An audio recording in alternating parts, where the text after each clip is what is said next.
Señor. Bienvenidos. Estamos en la Universidad Elías con el curso RS204, Neumatología. Interesante, soy el doctor Hernán Castaño.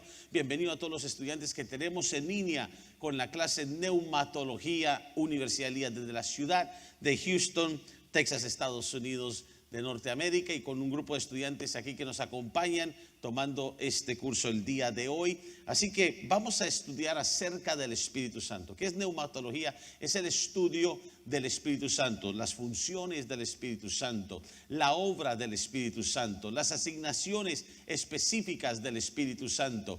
Y vamos a aprender realmente por qué el Espíritu Santo es tan importante en la vida, en el cristianismo, en la vida de los creyentes. Así que vamos a ir aquí a nuestra primer toma, y por supuesto quisiéramos ver la promesa de Hechos capítulo 1 versículo 8. Usted recordará claramente que la palabra del Señor dice, y si tiene su Biblia, quiero que abra su Biblia conmigo y iniciemos allí, viendo Hechos el capítulo 1, el versículo 8 en la palabra del Señor. Note conmigo, aquí estamos. Jesucristo, por supuesto, ya ha dado su vida, ha resucitado, y han pasado realmente los 40 días después de la resurrección de Cristo. Cristo estuvo con ellos, asciende, y por supuesto 10 días después sucede el Pentecostés. Pero Hechos 1:8 dice: pero recibiréis, Jesús lo dijo, recibiréis poder cuando haya venido sobre vosotros el Espíritu Santo. El Espíritu Santo vendría con un propósito sobre vosotros, y me seréis testigos en Jerusalén, Judea, Samaria y hasta lo último de la tierra. Entonces vemos que algo sucede cuando el Espíritu Santo se derrama, como hay un lanzamiento misionero, evangelístico de todos los discípulos, apóstoles, del lugar local hacia la nación, y de la nación hacia las naciones. Pero vamos a tomar esto primero entendiendo por qué ese propósito del derramamiento del Espíritu Santo. Primero que todo, hay una instrucción que Jesús da. Y en los evangelios, en Lucas 24, el versículo 49, vemos que Jesús, quien estaba y vino de parte del Padre, vino a la tierra, está con los discípulos y les da esta instrucción. Y es tan importante entender las instrucciones de Dios para nuestras vidas. Sucedió con la iglesia que el Señor vino a formar. Y en Lucas 24, entonces, Lucas 24, versículo 49, encontramos cuál es la instrucción de Jesús. Dice: he aquí, yo enviaré la promesa de mi Padre. Note, Jesús mismo está diciendo: yo, Jesús, enviaré la promesa de mi Padre sobre vosotros, pero quedaos, o sea, tienen que quedarse vosotros en la ciudad de Jerusalén. ¿Hasta qué? Qué importante es entender una instrucción de Dios. Qué importante es saber que hay un tiempo específico, asignado, realmente dedicado para algo especial de Dios. Dice el lugar donde tienen que esperar, Jerusalén. ¿Y hasta cuándo? Hasta que seáis investidos de poder. Y note de dónde: desde lo alto. Entonces, cuando vamos a Hechos el capítulo 1 y llegamos al capítulo 2 de Hechos, que sucede el derramamiento del Espíritu Santo, como vamos a estudiar hoy, a aprender hoy, vemos que fue una respuesta a aquellos que realmente se quedaron en obediencia a esa instrucción. Note que a Jesús a muchos apareció.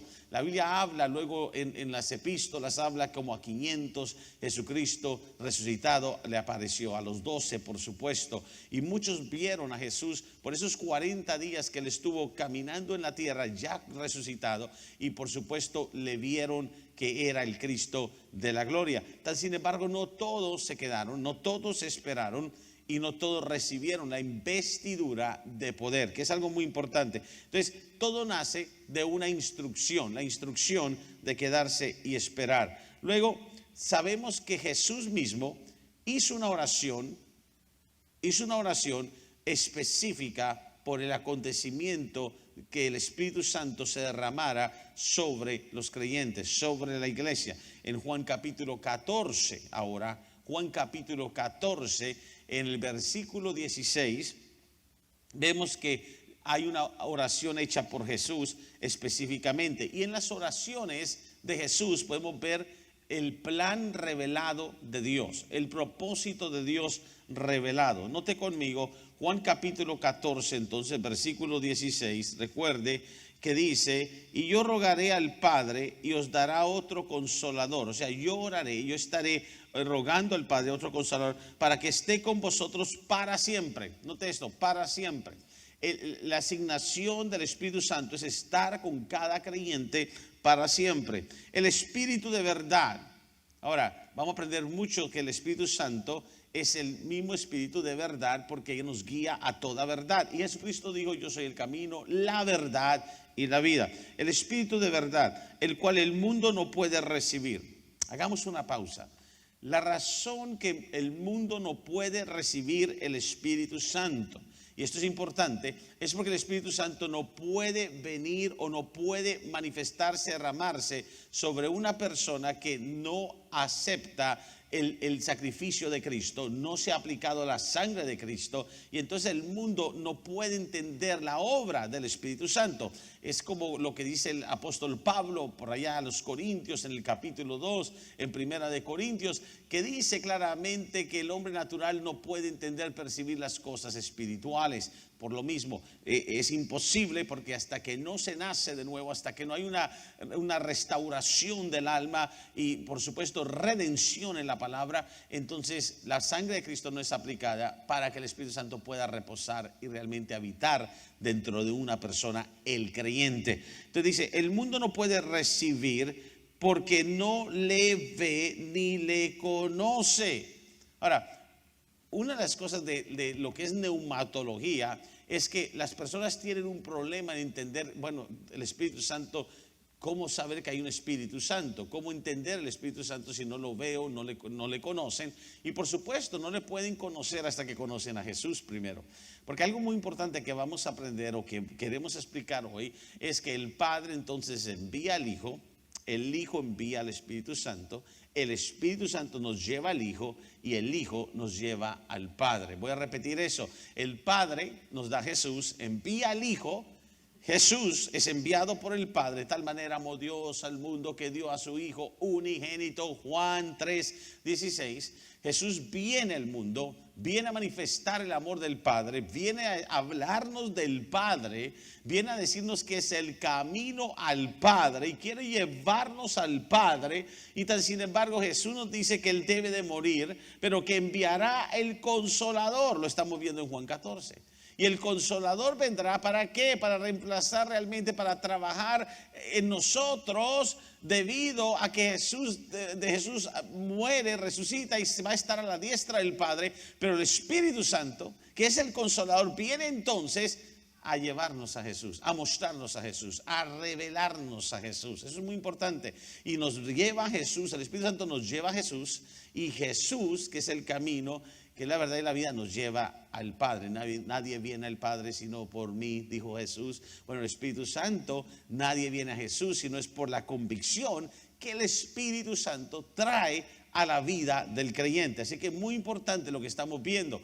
y lo que Jesús está hablando aquí. Dice: el Espíritu de verdad, note, no hay engaño, no hay mentira, neumatología. El Espíritu Santo, vamos a entender, es Dios mismo en la manifestación del Espíritu Santo. Y dice: el cual el mundo no puede recibir, no lo ve ni le conoce, pero vosotros le conocéis.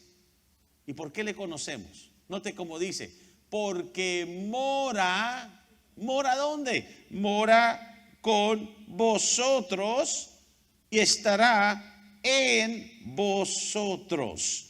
Ahora, muy importante, la razón que cada creyente, cada hijo, cada hija de Dios, tú eres un hijo de Dios, tú eres una hija de Dios, has recibido a Cristo, puedes conocer el Espíritu Santo, es porque el Espíritu Santo ha venido a morar en tu vida, ha venido a habitar dentro de ti. Esta es una de las cosas más poderosas del milagro más grande que es la salvación. Jesús siendo recibido en tu corazón, es que el Espíritu Santo entra a habitar dentro de tu vida y te convierte, tu cuerpo se convierte en templo del Espíritu Santo. Y porque el Espíritu Santo mora allí, lo aprendes a conocer y lo entiendes, y entonces te dejas guiar por el Espíritu Santo, que es el propósito de Dios. Entonces Jesús dice, regresemos aquí, primero hay una instrucción: quedaos, esperad. Ve a Jerusalén. Así nació la iglesia primitiva, así se levantó la iglesia del Señor.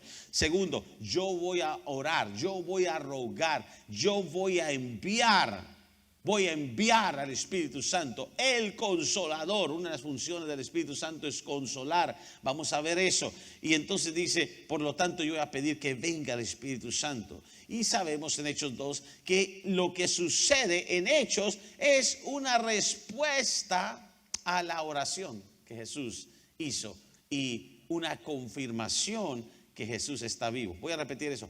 El hecho que el Espíritu Santo habita y se derrama y llena las vidas es confirmación que Jesús está vivo. El Espíritu Santo a eso vino, a manifestar que Jesús ha vencido la muerte. Muy poderoso. Tercero, es la evidencia de la resurrección. Es la evidencia de la resurrección. Lo acabo de decir. Si Jesús no hubiese resucitado, no habría ni viniese el Espíritu Santo. Pero el Espíritu Santo es tan importante en la iglesia, es tan importante en el creyente, porque es la evidencia del poder de la resurrección. Y cuarto es el cumplimiento de la profecía.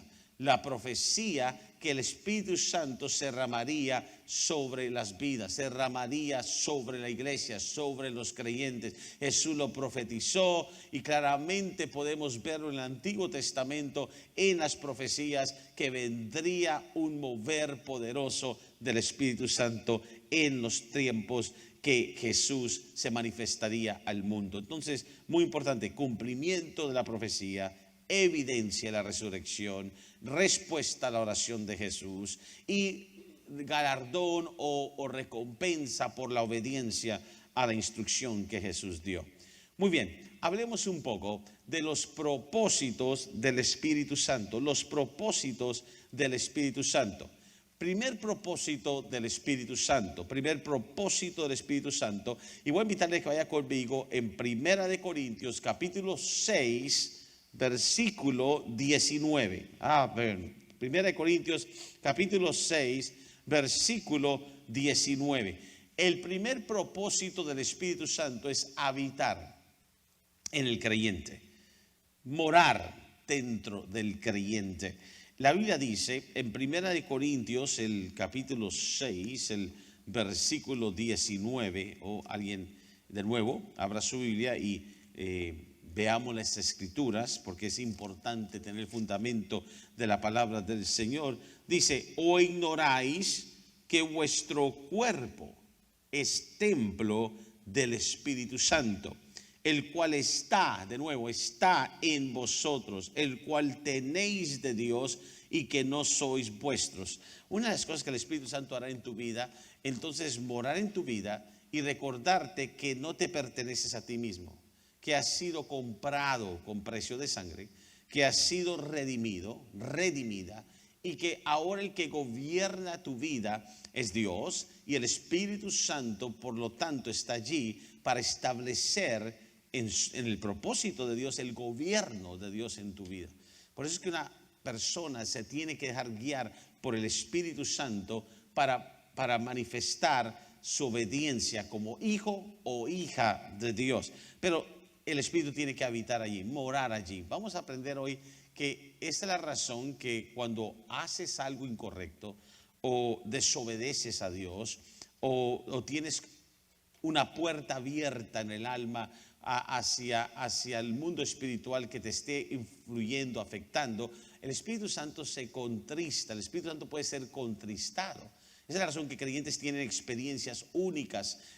A veces sientes una tristeza. ¿Cuántos saben? Hay una tristeza que no viene del mundo, porque no es mundana. Hay una tristeza que viene de Dios. A veces un cristiano puede decir, siento una tristeza en mi espíritu, algo siento de que me está redarguyendo. Esa tristeza es porque el Espíritu Santo mora en tu vida. Una de las cosas más profundas es la manera en que el Espíritu Santo, que mora dentro de tu vida, la manera en que Él trabaja, cómo Él te hace, por ejemplo, te empieza a dar convicción de que algo no es de Dios, de que algo no está bien. Es como un radar, por decirlo así, la voz del Espíritu Santo dentro de ti que te advierte de que tienes que tener un giro, un cambio en la dirección que vas. Y hay una diferencia. Cuando la persona no tiene el Espíritu Santo, lo que siente es condenación. Pero cuando tiene el Espíritu Santo, lo que percibe y siente es convicción. ¿Cuál es la diferencia? La diferencia es esta: cuando una persona no tiene Espíritu Santo, entonces las emociones, el alma y por supuesto con influencia de las tinieblas, la persona se siente culpable, se siente totalmente acusada, acusación, viene con condenación, se siente totalmente señalada. Y en muchos casos hay personas, porque no tienen el Espíritu Santo trabajando en sus vidas, terminan condenándose a sí mismos, terminan acusándose a sí mismos y toman decisiones drásticas y fatales.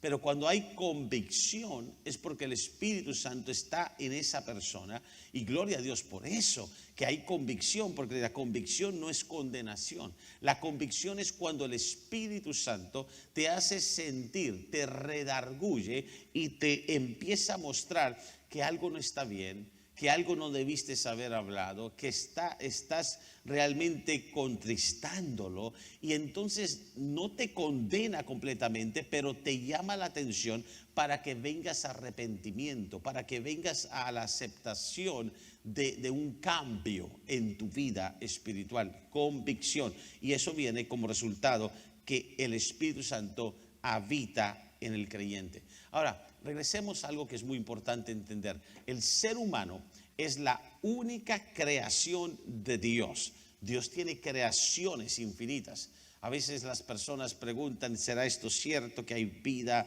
en otro planeta, que tales cosas, criaturas? Hay todo tipo de creación.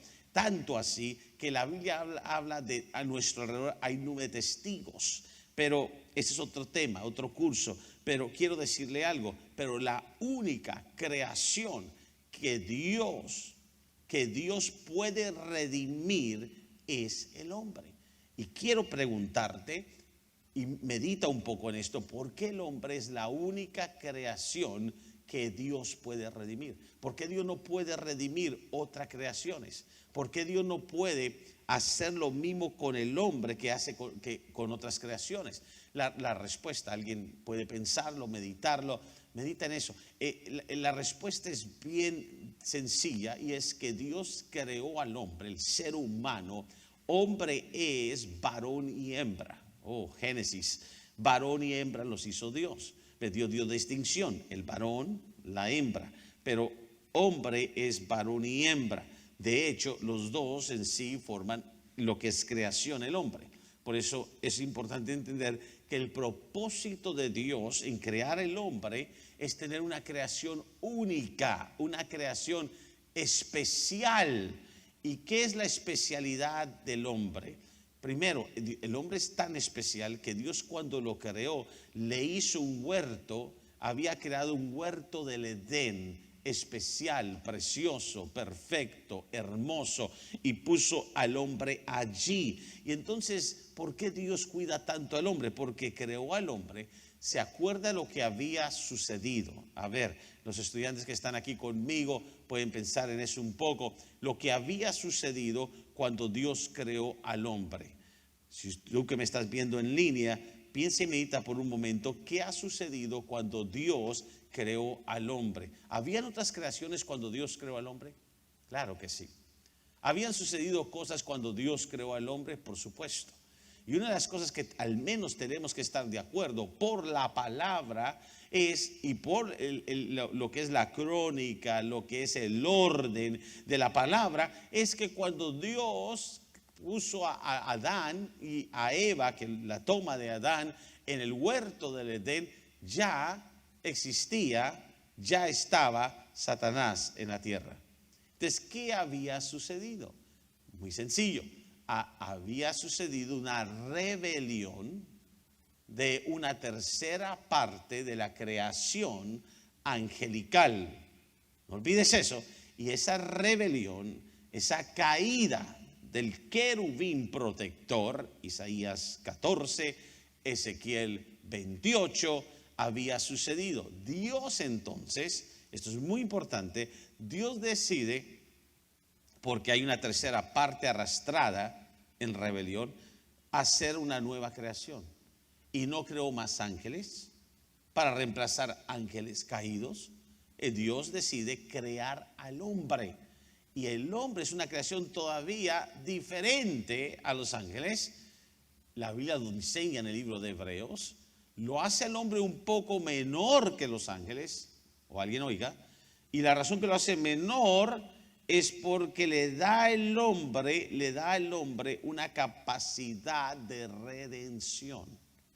Le permite al hombre, no que ese sea el plan de Dios, Dios nunca quiere el fracaso, el pecado en el hombre, pero le permite al hombre ser la única creación que puede Dios habitar, morar dentro del hombre.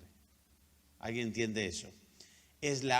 Somos la única creación donde el Espíritu Santo, neumatología, donde la manifestación de Jesús puede estar dentro de nosotros mismos.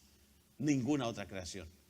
Toda comunicación con otras creaciones es externa y es de comunicación de presencia ambiental, de atmósfera.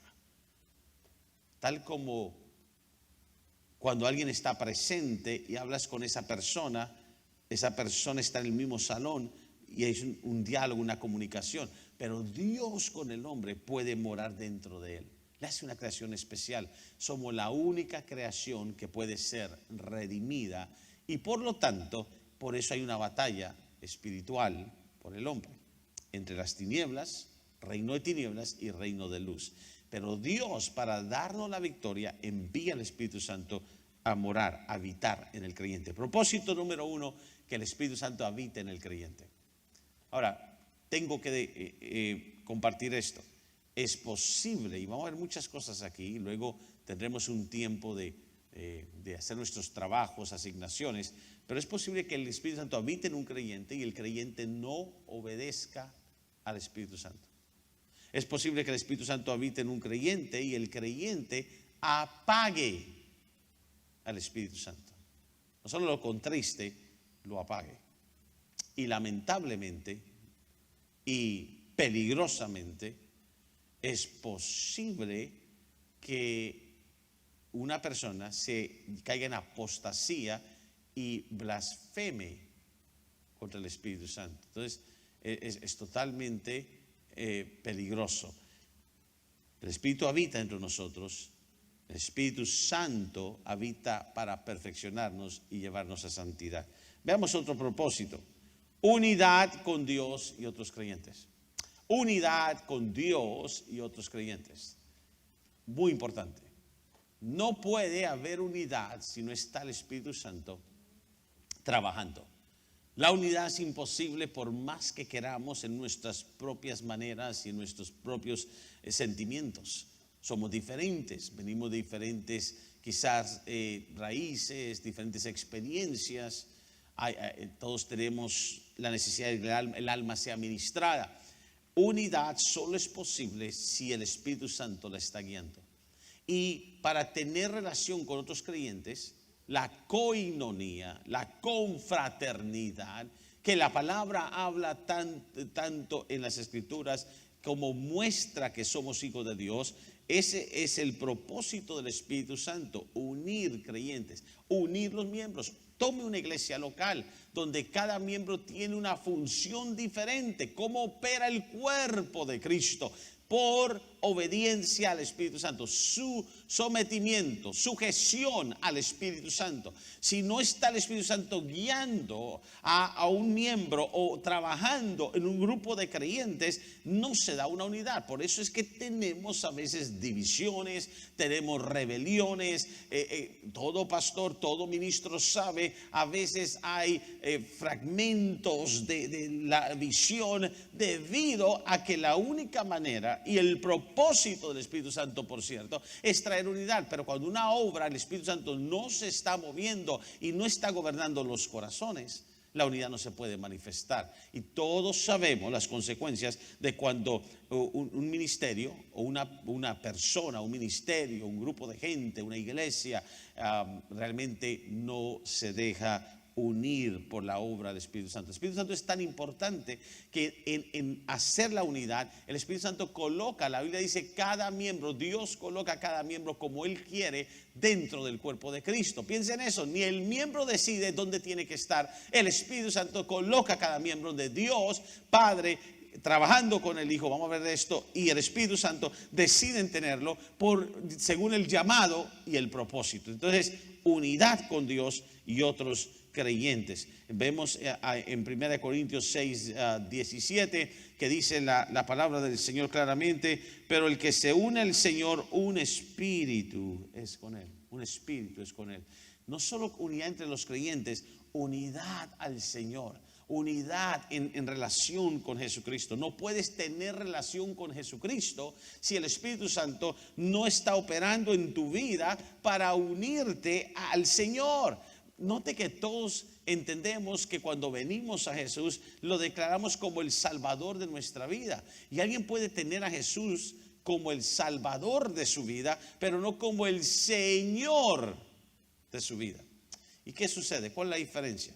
El que lo tiene como Salvador reconoce que Cristo murió por él, aceptó el sacrificio, entregó su vida a Jesús. Pero ¿de qué sirve entregar tu vida a Jesús? Gloria a Dios, el milagro más grande de la redención, si no lo tienes como Señor, si no haces lo que Él dice. ¿Cómo lo puedes tener como Señor a Jesús en tu vida? Por la unidad, conectarte con el Señor por medio del Espíritu Santo. ¿Se acuerda aquel pasaje que dice Romanos capítulo 8, y es otra de las funciones del Espíritu Santo, que a veces no sabemos cómo pedir, cómo llegar a Dios? A veces te estás pasando por algo y tienes una prueba y no sabes ni siquiera cómo levantar tu voz al Señor y qué pedir, cómo pedirle a Dios. Y dice: el Espíritu Santo gime por nosotros, con gemidos indecibles, porque no sabemos cómo pedir como conviene, pero el Espíritu Santo nos ayuda en nuestras debilidades, intercediendo por nosotros. O sea, nos conecta al Señor, nos lleva a la presencia de Dios. El Espíritu Santo también oye y recibe, oye esto, oye y recibe lo que se dice en el trono y lo trae a nosotros, lo comunica a nosotros. El Espíritu Santo es quien comunica lo del cielo, no solo a la tierra, a los creyentes, y es el que comunica lo del interior del creyente con Dios. Tanto así que sin el Espíritu Santo no hay manera realmente de conectarnos con el corazón del Señor Jesucristo. Por eso Jesús, se acuerda, dice: enviaré el Consolador, enviaré el Espíritu Santo con ese propósito. Entonces, unidad con Dios, primero, muy importante, con los creyentes, y por supuesto el Espíritu habitando en nosotros. Tercero, lo acabo de decir, es el tercer propósito, la intercesión del Espíritu Santo. Todo creyente sabe que necesita tener vida de oración, pero la intercesión va más profunda. Porque tú puedes pedir por alguien, tú puedes orar por alguien, tú puedes colocarte por alguien, pero por ti mismo, o entender las cosas que están sucediendo en el mundo espiritual. ¿Cómo entendemos lo que está sucediendo en el mundo espiritual? Lo entendemos cuando el Espíritu Santo lo comunica a nosotros, no lo manifiesta. Unas cosas que el Espíritu Santo hará en tu vida, unas cosas que el Espíritu Santo hace en tu vida, Él quita el velo de lo que está oculto. Y déjame decirte algo, hay una palabra que se usa mucho y algunos tienen un problema en entenderla, y todos sabemos, no hay otra revelación que lo que ya está escrito. Esta es la revelación de Dios, la palabra de Dios. Pero cuando usamos la palabra revelación, vamos a aprender hoy, por ejemplo, hay dones del Espíritu Santo de revelación. Dones de revelación. Entonces, ¿hay revelación hoy? Sí la hay. He oído gente que dice, ya no hay más revelación, la palabra es la revelación de Dios. Claro, la palabra es la única revelación de Dios, el libro infalible, impregnable, el único libro que no contiene error, el único libro que fue inspirado por Dios. Eso está claro. Y todo lo que se haga y todo lo que sucede tiene que estar basado en las Escrituras. Pero revelación hoy hay. Los dones del Espíritu Santo son revelaciones que suceden. El Señor sigue revelando cosas. Todo lo que revela, claro, irá conforme la palabra. Porque todo lo que no vaya conforme la palabra, ya sabemos que puede terminar en herejía, puede terminar en error. Por eso es el Espíritu de verdad. Pero hay revelación. ¿Y qué es revelación? Anota esto o grábate esto en tu corazón. Revelación, una manera para interpretar o definir revelación. Revelación es cuando el Espíritu Santo de Dios le muestra al hombre espiritual lo que le está oculto al hombre natural.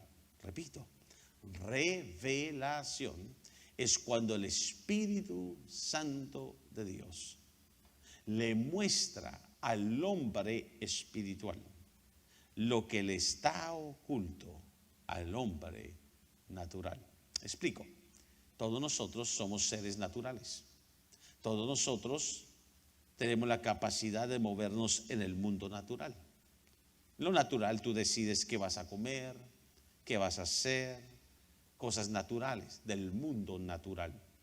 Pero todos nosotros, si tenemos a Cristo, somos criaturas nuevas, seres espirituales.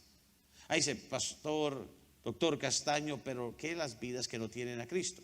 Son seres espirituales, pero su espíritu está sin vida. Muy importante. Porque está sin vida el espíritu de la persona que no tiene a Cristo, porque está en pecado. Por eso redención es importante. ¿Qué sucede en la salvación? Nuestro espíritu es vivificado, se despierta, resucita nuestro espíritu. Tenemos de nuevo contacto con el mundo espiritual, lo podemos entender. El pecador por eso lo entiende el mundo espiritual. Cuando nosotros nos movemos en lo natural, entendemos el mundo natural. Pero hay cosas sucediendo en el mundo espiritual que el hombre natural no puede ver, no puede entender. Pero cuando tenemos el Espíritu Santo trae revelación. Por eso vienen los dones que vamos a aprender más tarde en una de las próximas sesiones. Y revela cosas del mundo espiritual. Y nos hace saber los misterios de Dios conforme el propósito de Dios. De revelación, cuando el Espíritu Santo muestra al hombre espiritual, a tu espíritu, que está vivo, que Cristo redimió. Muestra a tu espíritu lo que le está oculto al hombre natural. Recuerde, tenemos la mente de Cristo. Esto es muy importante. Número 4, Romanos 5:5. El Espíritu Santo, su función, su propósito es derramar amor, aplicar el amor de Dios en nuestros corazones. Eso es muy importante. Porque una de las primeras cosas que hace el Espíritu Santo cuando viene a la vida del creyente, le aplica el amor de Dios en su vida, en su corazón. Mire cómo dice Romanos capítulo 5. Por eso es que el creyente, y la Escritura dice, si sois hijos de Dios, tenéis comunión unos con otros, sois hijos de luz. Lo vemos allí en primera, segunda, tercera de Juan. Pero Romanos el capítulo 5, oiga cómo dice la Escritura. Romanos el capítulo 5, el versículo 5. Oh, esto es poderoso, interesante. Dice, y la esperanza no avergüenza, porque el amor de Dios ha sido derramado en nuestros corazones por el Espíritu Santo que nos fue dado. El Espíritu Santo nos fue dado para derramar el amor de Dios. El Espíritu Santo, sí, vamos a entender, trae y aplica realmente la sangre de Cristo en nuestra vida, primero, para que sintamos el amor del Señor por nosotros y entonces podemos dar amor a otros. es muy importante, derrama el amor de Cristo en nosotros. Número 5, muy importante, el Espíritu Santo, ¿se acuerda? Quiere manifestar la imagen de Cristo en nosotros. Por eso que usted ve vidas y usted dice, pero ¿son cristianos? ¿Son creyentes? ¿Se ve a Cristo en esa vida?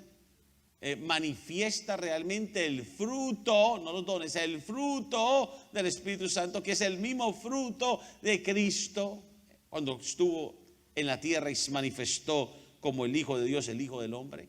El Espíritu Santo va a hacer que Cristo crezca. O sea, cuando dice crezca, habla de que Cristo empieza a manifestarse más en nuestras vidas.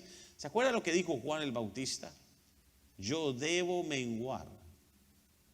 Yo debo menguar para que Él crezca. ¿Cómo crece la manifestación de Jesús en nosotros? Menos de nosotros y más de Cristo. Muy importante, menos de ti y más de Cristo.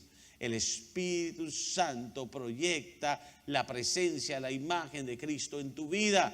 Por eso es que Pablo dijo también en Gálatas 2:20, ya no vivo yo, mas Cristo vive en mí. Entonces, el Espíritu Santo está para que Cristo sea más real en nuestra vida, más de Jesús, más del Señor en nosotros. Veamos 2 de Corintios capítulo 3 y el versículo 18. Función, propósito del Espíritu Santo. 2 de Corintios capítulo 3, versículo 18. Oiga esto. Por tanto, nosotros todos, mirando a cara descubierta como en un espejo la gloria del Señor, somos transformados, transformación. Que algo está sucediendo en la vida de cada creyente, en la vida nuestra, diariamente. Miramos en un espejo la gloria del Señor. ¿Cuál es el espejo? La palabra. ¿Se acuerda? Cuando alguien es olvidadizo, como mirándose en un espejo, así es la palabra de Dios. Miras la palabra, recibe la palabra, pero si no hay cambio, te olvidas de la palabra, no eres hacedor de la palabra. Entonces, como mirando la gloria del Señor, somos transformados de gloria en gloria en la misma imagen. El Espíritu Santo trabaja la transformación en nuestras vidas. Por eso es que vemos personas que antes se comportaban con un carácter de tal manera, pero el Espíritu Santo está trabajando de tal manera que está trayendo transformación. ¿Y qué es transformación?